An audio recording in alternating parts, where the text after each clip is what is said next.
Right, back at my flat today. Try and get this sorted. Got to get a waste pipe through there, coming along there. Find it in there somewhere. Wash the boiler for a change. And got to first fix this kitchen. So we boarded all that up at the back. So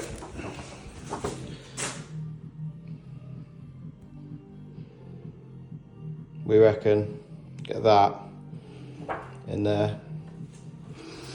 But for that waste pipe, that's dead. So I've got to put a new one through. Probably have to drill down at an angle because I couldn't wait for the room to be finished.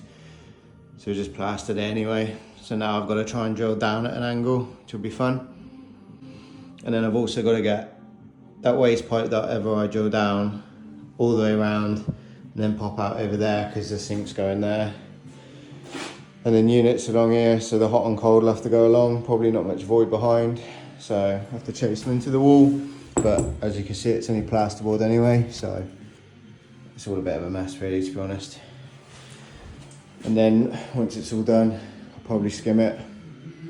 Sockets, that's where the old ones were, that's where the new ones are.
Right, so now that's through. That was a bit I was worried most about.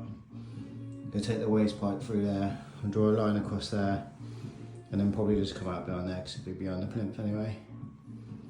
And my feet and that, hopefully that will just be plasterboard all the way along, and then work out what I'm going to do with the copper pipes.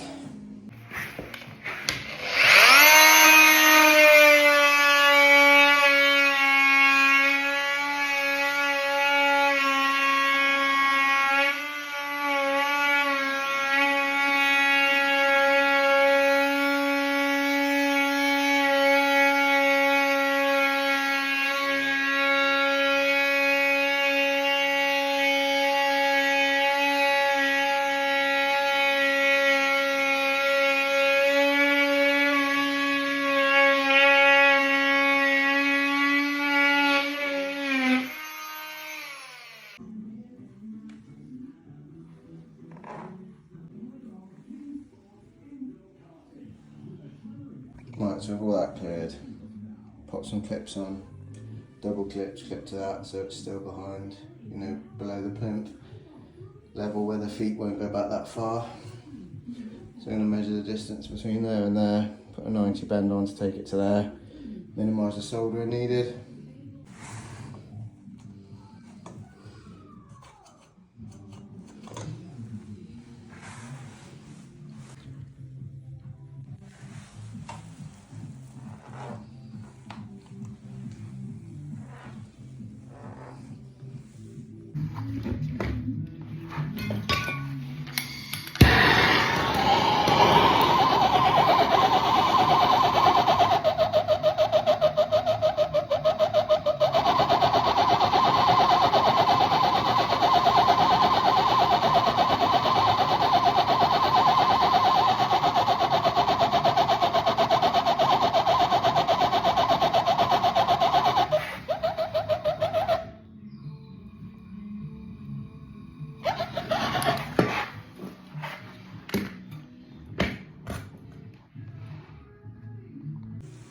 So in the other video you'll notice that this one was in the bottom, but I cocked up because I wasn't paying attention. I was too busy videoing and whatever. So I just moved it up to the top one. Now I've bent a 90 on the bottom one, and then I'll do that. Loads of people keep asking me for like a pipe bending tutorial, but to be honest with you, I've probably forgotten half the stuff I learned at college, and you kind of just do it by eye now. So, I mean, you're not really going to benefit from me going, oh, bend it there, cut it there, do you know what I mean? Like that, I'll probably just look down, eye it up, centre to centre, put a nice bend on that, just pull it out and bend it, and then that's how I end up with that. So, you know, see, with that in, I mean, there wasn't any like fancy measurements, I just pretty much eyed it up. It's definitely not being cocky. Like, I'd love to be able to say to people, oh, that's how I measured that, but when you've been doing it like quite a while, you tend to just like eye it up. I think a lot of people that's been in the trade quite a while will just tell you that. Little tip though, with these, sometimes the fitting can be a bit loose. Tell you like, that one's not too bad. See how it just moves around. So what I tend to do is just crimp it, like gently, and it just makes it a bit tighter. And it stays where it needs to be, a lot better. You can manipulate it how you want, it's good. Just thought I'd tell some people in case you didn't know. Right, so they're done. That's round there. All connected through there. I haven't connected the other side yet. That goes through, behind all that. A bit of a fall on it. Didn't have that long enough, ran out of fittings, haven't got any clips. Came completely unprepared really. So I'll have to couple of that along, and then I'll bring the waist up along here and then pop it out as well for then a kitchen fitter to just literally pop it back. But that's pretty much it. Right, fill the gaps like that. Got bits of plasterboard down there to put in there. And hopefully I'll be able to skim it next time. Right, that's most of it all filled in. That's that all taped up. Bit of scrim tape. Should stop you seeing the outline of the boxes, but I'm not a plasterer. Just watched a bit of YouTube, learned a little bit, had a go. So I've just put some plaster over where the scrim tape is and that. I'll let that dry for a couple of days and then hopefully come up and I'll just give it all a skim. But that's the pipe work nearly finished. Stay tuned because there's plenty more to come.